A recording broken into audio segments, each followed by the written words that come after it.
Hey guys, Trev here again with another interview. This time we have our youngest member of our group. It's so exciting to hear the perspective of this beautiful young lady, Jade Washbourne, who's only 22 years of age.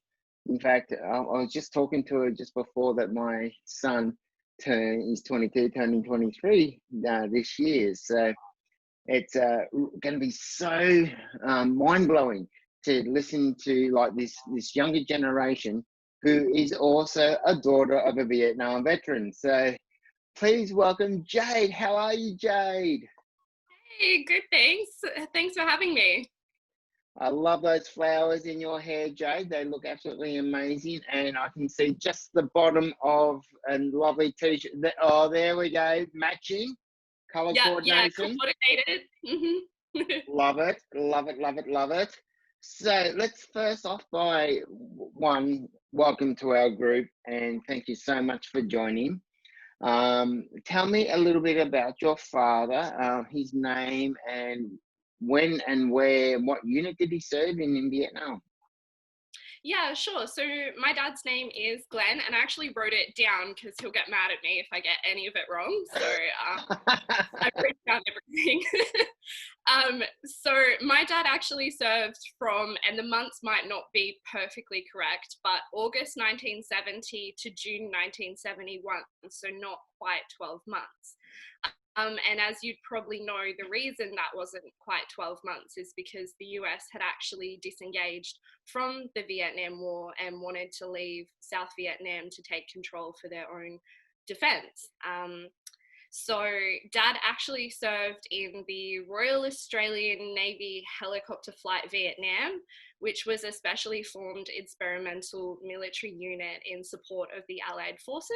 And they also like to call them the emus, which is quite ironic because the emu actually can't fly. And they were posted to the 135th Assault Helicopter Company. He was responsible for technical and maintenance, so he was a helicopter mechanic, and he was also an air gunner.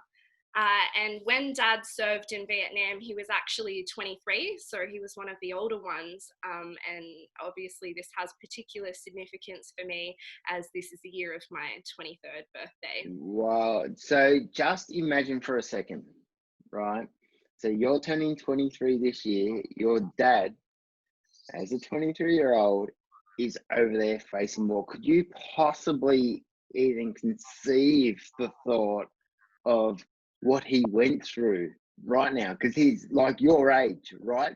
Right now, over there in another country, fighting a war. It's just mind blowing, isn't it?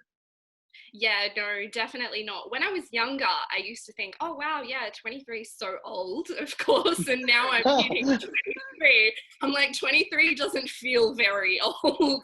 And I just No, couldn't it's imagine not going very through. old. Yeah, Yeah. no. Well, it's just like insane. I sit back and I think about all these young men and women. We can't forget the women who went and served as the nurses. I'd love to reach out if anyone knows any daughters or sons of a nurse who went over there in Vietnam. Please reach out. I'd love to talk to you. But I mean, your dad was a gunner, so he would have been in some very hair-raising and horrific situations. Has he spoken anything about that to you, or is he very tight-lipped like my old man? He's very tight-lipped about his experience over in Vietnam. Yeah, he's definitely very, very quiet about it. I think as I'm getting older, he's opening up a little bit more. One person he actually talks to a lot more about it. Sorry, that's just my computer. One person. And again. One person he actually feels comfortable talking to is my partner. So a lot of the stories that I know have come from my partner Dan. So I think maybe just because they're both men, it's a little bit easier for him to open up about what happened in Vietnam rather than with me. Yeah. How does that make you feel that he can talk to Dan more than he can talk to you? Does that hurt a little bit, or are you fine with that? Because at least you're getting some information. I think I'm pretty comfortable with it. I think it's good that he has someone that he feels he can confide in more than anything. Yeah, like it'd be nice if he could open up to me a little bit more, but I understand like some of this stuff would be really distressing. And from his perspective, he's quite a protective father. He doesn't really want to impose these horrific stories on me. So I kind of get to hear them secondhand. And sometimes I'm sure Daniel probably leaves out some details as well.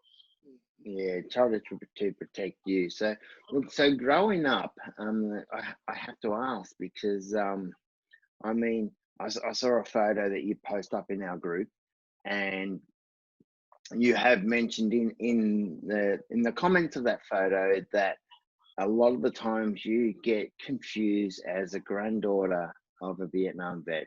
That's not the case. He's your father, and so that must be. Look, personally, I'd get so pissed off with that. Like people, they're going, "Oh, it's your grandfather." No, it's not. It's my dad. It's my dad. So, have you got like one? How has that affected you growing up? Did you like just resent that whole fact when you were growing up as a young teenager? Yeah, so I think when I was young, it was really confusing because I didn't understand that it's not normal for somebody of that age group to be a dad. He was just my dad. But then I go to school and he'd come and pick me up from school, and people would be like, "Oh, your grandfather's here to get you." And I'd be so confused by why people would think that. As I've gotten older, it obviously makes more sense. But it does frustrate me a little bit. I actually got into an argument with somebody from TVA about it recently because I'm a university student. I'm on an education allowance, so I have to call up to report and all of those kind of things. And I called up and she asked for my service number. Now, I don't have a service number. I give them dad's. And then she was like, "Oh, okay, yeah, so your grandfather served in Vietnam?" And I was like, "No, my dad." And she goes, "No, no, your grandfather." I'm like, "No, no, it's definitely my dad." And just going back and forth, I'm like, shouldn't you guys know this information? Like, obviously I've been on the system since I was a little kid. Shouldn't it be kind of obvious to you that he's my dad and I don't have to argue about this all the time? Yeah, And do you and find yourself always having to like, you know, talk about that, or like try to help people to understand? No, he is actually my dad. He's not my grandfather. Yeah, definitely. I have to explain to people all the time how he's actually my dad. So my mum's 19 years younger than my dad.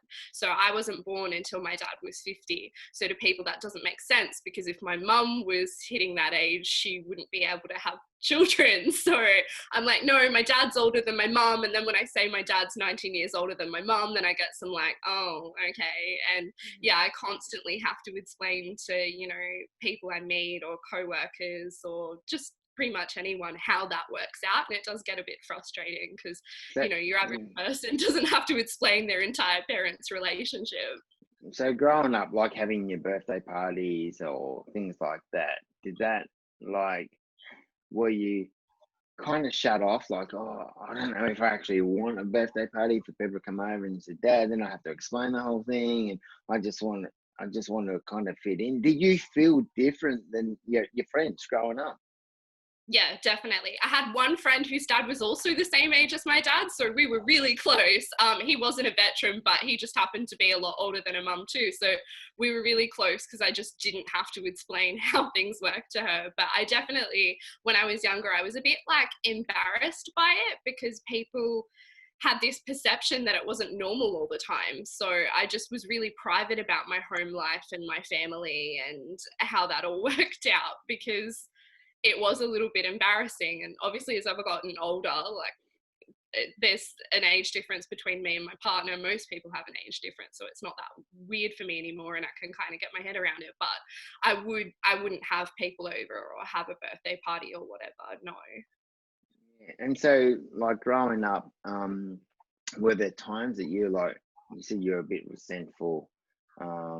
thinking, shit, I just wish I had a dad like my friend Michelle or my friend whoever, because they're so much closer. They can go along, they'll probably go out and play in the street or things like that. Were there times that, like, growing up, because I know you have mentioned that you have been resentful from your dad, but now things have opened up, and so that's not the case. Can you talk about that a little bit?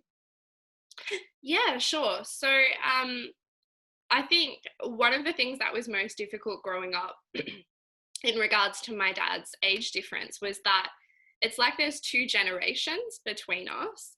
Um, so, as you can imagine, growing up in this generation where things are very different to when my dad was a young kid and a young teenager, it was really difficult for me to relate to him a lot of the time. And we would fight about probably a lot more issues than I would say most people would with their dads, because there was just such a big generational gap. And my dad has PTSD, so that also made it difficult because he wasn't really that patient with me as a young child, and I'm also an only child, so I don't have any brothers and sisters. So my dad didn't have a lot of patience for me, didn't understand me, didn't understand my generation in general. He hates millennials. So it was just really, really hard. And my parents actually split up when I was 12, and I lived with my mum right up until I finished school. And I really pulled away from my dad and didn't want to have a relationship with my dad because I just didn't feel that we had any connection. And then as I've grown up and become an adult, and I'm a psychology student, that's what I'm studying at university, so I'm getting a bit more of an understanding of his experiences and his struggles with PTSD. We've definitely, our relationship is healed quite a lot, and we're at the best point that we've ever been at right now in time. Our relationship is the strongest it's ever been. And but it was a long, difficult road, definitely, because I just had all this anger about why wasn't he like other people's dads? Why couldn't he talk to me calmly like other people's dads? Why didn't he understand me? Why did we fight about every single issue all the time? But then when I really got an understanding of what PTSD was, through psychology, I was like, oh wow, like I can totally understand how difficult it would have been raising a child in his 60s, um, especially a girl. And so we really, rebuilt our relationship quite a lot. But there's some pretty pinnacle moments in our relationship that have helped with that. So back in 2017, he actually had his unit's 50th reunion. So I went to that with him up in Nowra, and I got to meet all of his friends, and I think I got more of an insight into how alike we actually are. I was I would have been 18 or 19, and I was quite a wild girl at that time, loved to drink beers with the boys and go to B&S's and party and all this stuff. So I'm drinking beers with dad, and his mates are like, oh wow, she's so much like you when you were that age. And I was like, how can I be like dad when he was that age? And they're like, no, like you spitting image, you can definitely tell that you're his daughter. And I was like, oh, okay, maybe we don't have that much different between us. Maybe we are really similar. And Yeah, how did then that make you feel hearing that from Dad's army mates? That you're saying, well, you're so alike to your dad, and then or growing up, you're like, I can't relate to this man, and you moved away from like a relationship, and then hearing that you're so much alike. Was that How did that make you feel? oh, it made me cry. And I'm surprised I'm not crying talking about it, because I always just felt like there was this wedge between him and me. And then it turns out that I'm so similar to him. And now I can see a lot of him in myself.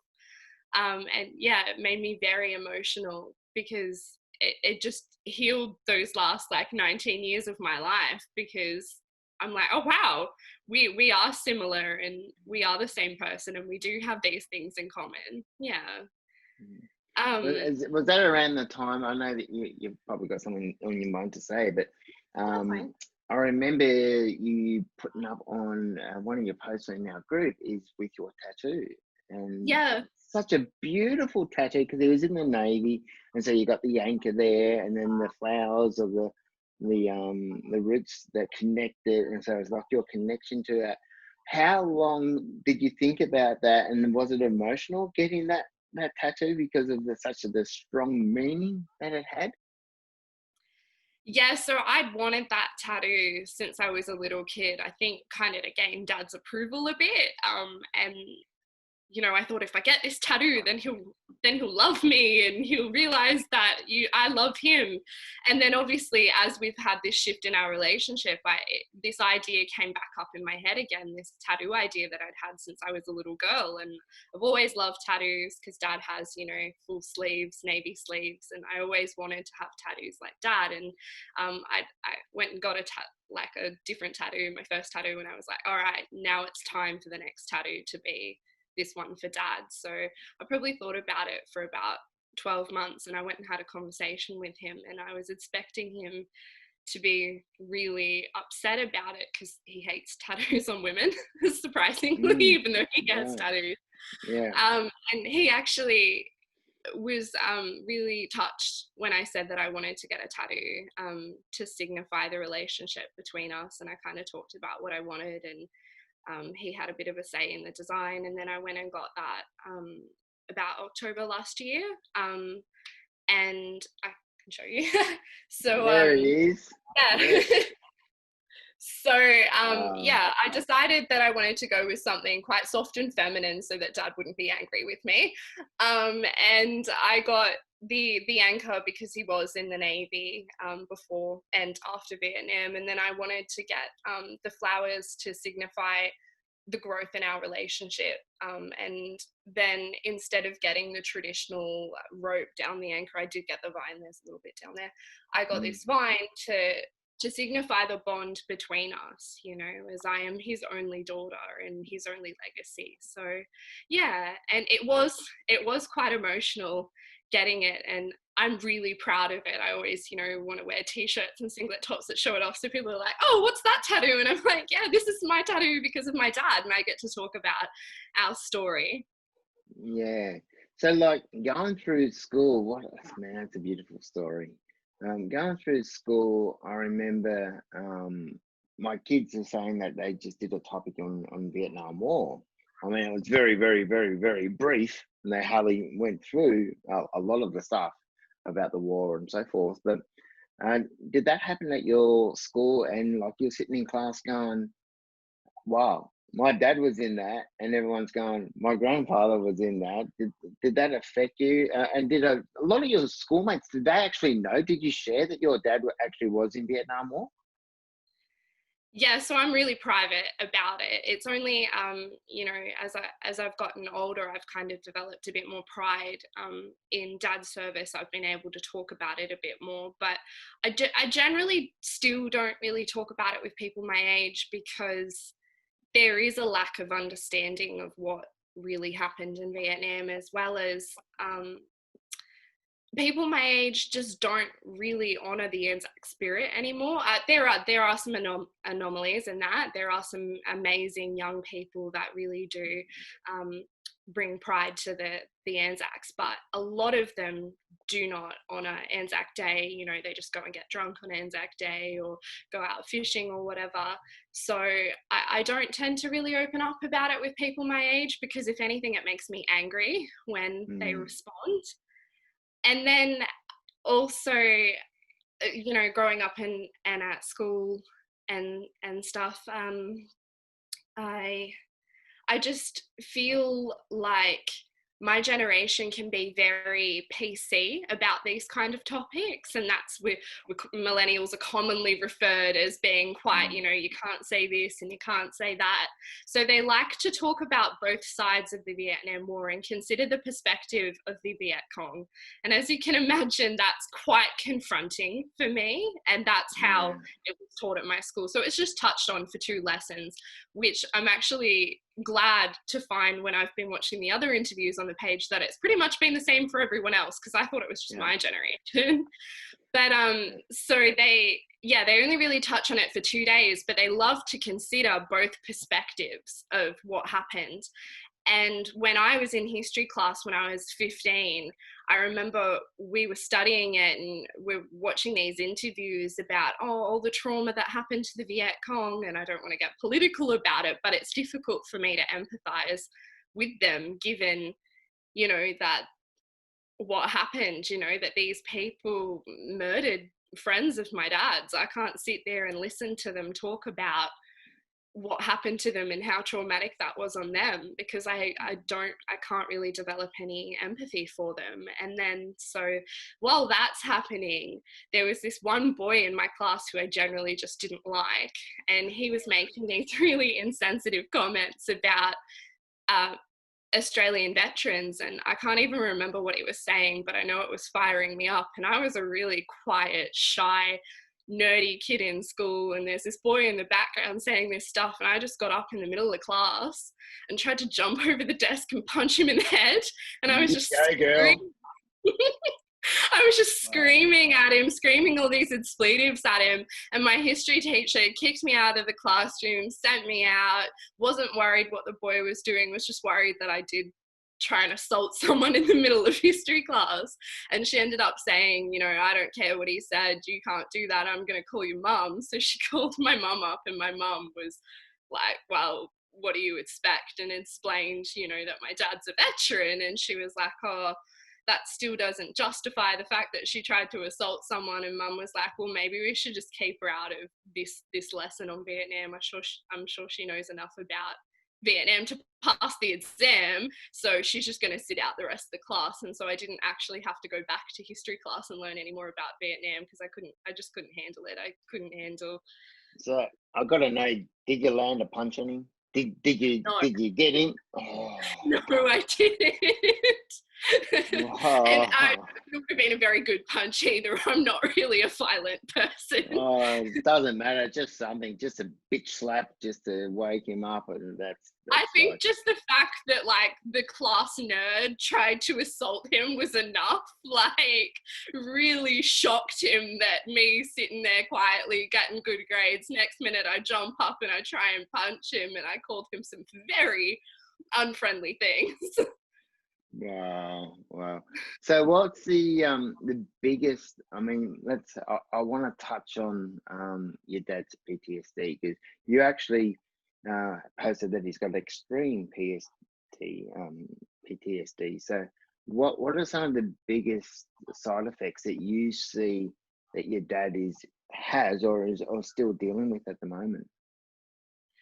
Yeah, so his PTSD is actually at a really, really good point right now. It's hard for me to explain to people like my partner what it used to be like, because so as I said, him and my mum split up when I was 12. So he lives by himself. He hasn't remarried or anything. And one of his big things with his PTSD is that he's very routine. So he does that. He follows a routine. He gets up every morning, goes to the gym, goes and has a coffee with his friends, and then he does whatever else he does. He plays pool every afternoon, 7 days a week with his friends. So I think that kind of keeps the symptoms at bay a little bit.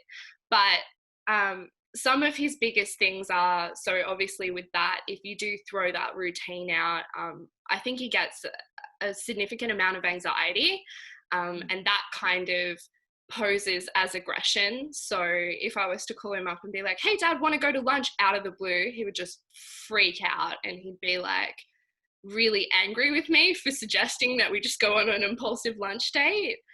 And most of his symptoms, I think, are to do with aggression. So when he's stressed, he can be very aggressive. When he's not sleeping well, he can be very aggressive. And I think just also the other typical things. So he doesn't like meeting new people. He doesn't like crowds, and those kind of things also make him aggressive. And when I was a little kid, that aggression was very difficult because he didn't have very much patience with me. So if he was teaching me to kick a footy or to play guitar, if I made one mistake, it would just be 0 to 100. in, you know, a matter of minutes. So if I, you know, broke a glass or something, he would just be so angry, and it was difficult for me to understand that kind of expression. So that's one of his biggest symptoms. He does suffer from night terrors and stuff as well, I think. But I think being in this environment by himself that he's comfortable with, where he can keep control of everything, he gets up a couple of times a night and does like a perimeter check in his apartment block and everything. So I think that definitely does keep his PTSD at bay. And when I was a kid, he actually did have like flashbacks to Vietnam. There were a couple of times, I don't really remember because I was so young, but Anzac Day in particular was a big trigger for him, and he would have flashbacks and think he was back in Vietnam. And there was one story that my mum tells me where he drank a bit much on Anzac Day when they were playing two up and stuff, and when they got home he just clicked into this he's in Vietnam mode, and he's told me and mum to get under the bed, and he said to me that if I hear him screaming not to come out, just to stay under the bed, that he's going to protect us. And so the police actually had to be called, and he had to be restrained and stuff.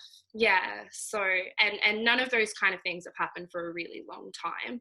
So I definitely think he's at the best place within himself, and he actually ended up finding a counsellor that he really connected with, and I think that's made a big difference. He's actually a family friend, so Dad doesn't see it like it's counselling, but he has this counsellor that he speaks to quite regularly, and he really helps Dad manage his symptoms and his behaviour. So a lot of the stuff that you just mentioned about 0 to 100 with your dad's temper and all that, breaking in the glass. Look, I reckon every single member in our group can relate to that. So it's not, you know, this whole generation gap thing between like your age and our age and all that. It's exactly the same symptoms that we're dealing with is what our fathers have dealt with and so forth. So that's how we can all relate onto that. And you mentioned like Anzac Day was a trigger, but it was also a bonding time, I think, with you guys too, because I've seen some photos of the last Anzac Day where you're cuddling one another, that you puzzled up in the group. And so tell me about like your tradition, that what you used to do with your dad at Anzac Day, and then how different was it with this Anzac Day being that you couldn't see him, and was that traumatic for you? Yeah, definitely. So this is, I've spent every Anzac Day except this one and one about 6 years ago with Dad. And so it was really difficult to not be with him, and I kind of ended up sort of breaking that social distancing and going and seeing him anyway that afternoon, because I just couldn't Bloody not. millennials doing your Yeah, own thing. can't even follow the rules. But to be frank, like, we did socially distance. I didn't give him a hug or anything. I just stood on the other end of his flat and looked at him and spoke to him for a bit and had a cup of tea. But yeah, so our Anzac Day, and I think we kind of do this because Anzac Day is a trigger for him. So every Anzac Day is pretty much the same. So Dad sometimes goes to the dawn service on his own, but usually he'll just attend the march that's at about 10 or 11 in the town that he lives in. So I always like to get dressed up and look really nice, put on a nice dress, a pair of high heels, full face of makeup, because for me, I think it's an opportunity to celebrate them the way they should have been celebrated when they got back from Vietnam. And I've always done that since I was a little girl. So I always buy a new dress for Anzac Day, put it on, get looking really fly, and then go to Anzac Day and go to the march with Dad. And he marches, which is good, because for a long time when I was a kid, he didn't want to march. So he's finally at a point, and I think it's just because we live in a rural area, so it's a really close-knit small town community, and I think he feels a bit more comfortable. So he does the march, and I stand on the sidelines clapping until my hands are red and sore, and shouting and making a big fuss, and people my own age kind of look at me because I get really into it. And then we go down to the Anzac service. I always cry, always. So I try not to wear too much mascara or anything because otherwise it's all down my face. And again, a few people look at me. And then usually we'll go for lunch. Our RSL club here is very commercialized, so it isn't really about the veterans anymore. So he doesn't really like to go to the RSL club. So we usually just go to lunch somewhere else. And he's a shot of rum for his first friend that died in Vietnam. And since I've been of legal drinking age, I also have a shot of rum with him. And we have a couple of beers together, and then we kind of take him home. By 2 o'clock, he doesn't stay for any of the festivities because, as I said, drinking tends to be a bit of a trigger for him. And yeah, I drop him off, and then I go home, and then I'll give him a call that night, see how he's going. And yeah, it is, we've done the same thing for a very long time, and it is very much a tradition. So this year with COVID-19, I did find it very difficult that we couldn't have the celebration and the march. I actually live 20 minutes from Dad, so I did have my own little dawn service by myself, and had a minute silence by myself. And then I wasn't going to see Dad, but I was like, no, I just can't. And I also just wanted to make sure he was okay as well. There was a real concern for me, that being on his own, that might be distressing for him. So I ended up just driving down and popping in and seeing him and having a cup of tea with him and having a chat and stuff. Oh, that is And then lovely. that day was actually the day that I joined the group. So Oh, wow. yeah. How did you come up? How did you find us? I mean, how did you find the group? I'm always interested in to find how people. I was just thinking about like whether or not there was anything for children of Vietnam veterans, because I was pretty emotional, and I was like, I feel like I just need to talk to somebody who understands this experience. And I was like, I wonder if there is a group. And I was just searching, and then I found this group, and I was like, oh, there is a group. And I had a look, and the content was so amazing, and the people were so friendly, and I was like, oh wow, I'm gonna join this group. And then I think I bought some merch like within 2 hours of joining the group. I was like, oh my god, there's shirts. Because as I've said, like obviously a lot of the time people mistake Dad for my grandfather. So I was like, if I get a shirt that says children of Vietnam veterans, then people have to know that I'm a child. Right. It Yeah, doesn't say grandchildren, it's children. So, exactly. I actually made a comment on that you're the fastest person to join our group and to buy merchandise. It was all within like an hour or something. It was crazy. So no. yeah, it's a real blessing that how this group all came about. And I mean, primarily it was all just to do some research for the documentary to find out. I know what I've felt and what I've gone through growing up, and then I wanted to reach out, but it's become so much more than just a little research group. It's actually become a family where people really feel at ease and they can let down all their guards and they go, hey, I've felt that. I've mentioned so many times in a couple other interviews that you could take the name off the person who wrote it and put my name on there, and that's my story. We can all relate, no matter if they're over in America, over in New Zealand, around the world, all throughout Australia, different age groups. It doesn't matter. It's all the same. We all have that common thread. And so it's such an honor to have you, a young, fresh, bright light, to come into the group, and hope you feel really welcomed and loved and accepted within our group. Oh yeah, definitely. I think on social media sometimes when there are groups, you do get the odd like nasty person and things do get a bit negative. But I've just found with this group that everyone is so lovely and welcoming. And as you said, we may be different ages and different genders, but all of our experiences tend to be shared. And definitely I've felt, particularly listening to other daughters, no matter what their age group is, that shared experience as what it was like to be a daughter of a Vietnam veteran. You could change the names and the story would be the same. And that's really great for me because I don't know any other children of Vietnam veterans because of my age. So it's great to be part of a community where we can all connect and feel like we have something in common. Sorry. Does your dad know that you're a part of our special little group?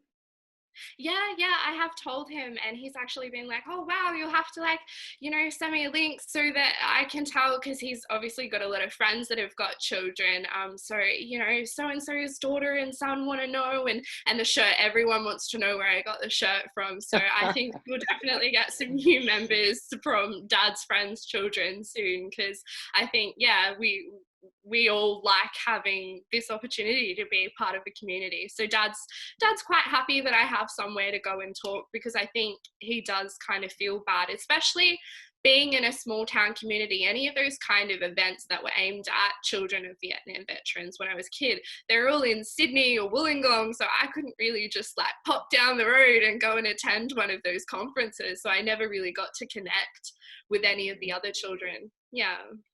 Yeah, that's so good. Is there anything else on your heart that you want to share to the rest of the group, or to the wider community about being a daughter? Uh, um, I just think, just touching back on, how I talked about reconnecting with my dad before, that I encourage everyone, to attempt to understand their dad's experiences. They're definitely broken men, and it's hard for them, particularly with daughters, to connect with daughters. But we as daughters have a little bit of a responsibility to do the groundwork, and a lot of my relationship with my dad has been hard groundwork that I've had to establish to be able to connect with him. But it's important that we do that, because they do love us. It's just difficult for them to show that in conventional ways. And I think I watched Lani's interview, and she talked a Oh, lot of yeah. that letter broke my heart. It's such a beautiful letter, Lani's letter. Yeah, definitely. It's nice that she found a way that her dad could express that love, and that's something I felt with my dad, and I've had to realize is he can't just straight up tell me he loves me. He expresses it in a number of different ways. So he likes to do this thing where he brags about me to other people. So I'll go to dad and I'll be like, "Wow, dad, I did this amazing thing. I got this really good grade in an assignment, or something amazing has happened to me." And he'll be like, "Oh, okay, cool, yeah, rightio." And then 2 weeks later, I'll run into someone down the street, and they'll be like, "Oh my God, your dad was telling me that this amazing thing happened to you, and he's so proud of you." And I'm like, "Why can't dad convey that kind of information Oh, for me?" Yeah, yeah. I think every single member in the group is going, I understand exactly what you're saying there. That's it's yeah, happened to me. It's happened to so many people. Yeah, it's yeah. amazing like that. Yeah, definitely. But he does show his love. It's just I have to read into everything he does. Like, there was actually an experience recently. So I'm from Eden, and I don't know if you saw on the news during January, but we came really close during those bushfires. So I was actually evacuated from Eden, and my partner stayed to defend, and I went and stayed with my dad. And dad was just the most calm, collected person, obviously, because in an emergency situation, that's what he's trained to do. And I walked in the house, and he was so calm. He was like, "Sit down, have a cup of tea." And he really just relaxed me, because it was very traumatic having to be evacuated and being separated from my partner.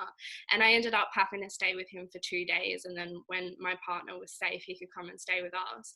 And dad was just amazing, and so protective and wonderful through that entire experience. And I started crying at one point, because I was really worried about being separated from my partner and what was going to happen to him in our home. And dad actually did give me a hug and tell me everything was going to be okay. So yeah, and just the way that he really kicked into this protective dad mode really showed me how much he cared about me, and he really did try to do that emotional stuff, even though it is difficult for him. Yeah, that's fantastic. Well, thank you so much for reaching out and to telling us all your wonderful stories and the challenges of going through as a daughter of this generation with your dad growing up. And you're an inspiration to us all that you get out there and that you're using these experiences to further your studies to help other people, because I think you mentioned that you want to get qualified to actually go and help in the DVA. Is that right? Yeah. So I'm halfway through my second year, so I've got 2 years to go until I'm a fully qualified psychologist. And there's always been this aspiration for me to work in psychology. And I kind of, oh, I don't know, I actually did a whole year of primary education and then dropped out and just floundered around with my career choices. And then when I started studying psychology, I was like, this is what I'm meant to do.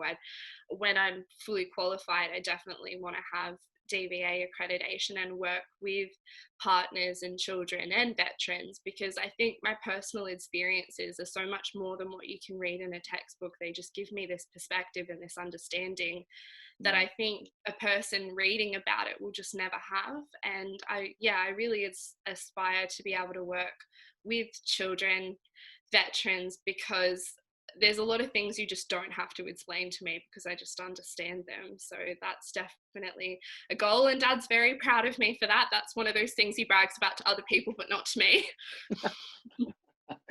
Oh, that's amazing. Well, thank you so much, Jade, for joining us today.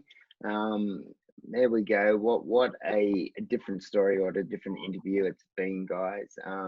Such a breath of fresh air, and coming from a different generation to hear about the same trauma. So it really doesn't matter, trauma from a father serving in PTSD, from with PTSD and serving in the war. It doesn't matter what age that you are. You can be a 22-year-old, you can be a 50, 60-year-old, and it's still all the same thing. So if you're having troubles dealing with certain issues or whatever, please reach out. There's beautiful people like Jade who can offer some experience, and not 100% qualified, but more qualified than what I am, to help you out. But there's always someone there to listen to you if you're going through some hard times. So please look after one another and be safe. And I look forward to talking to you soon. Until then, see ya. Bye.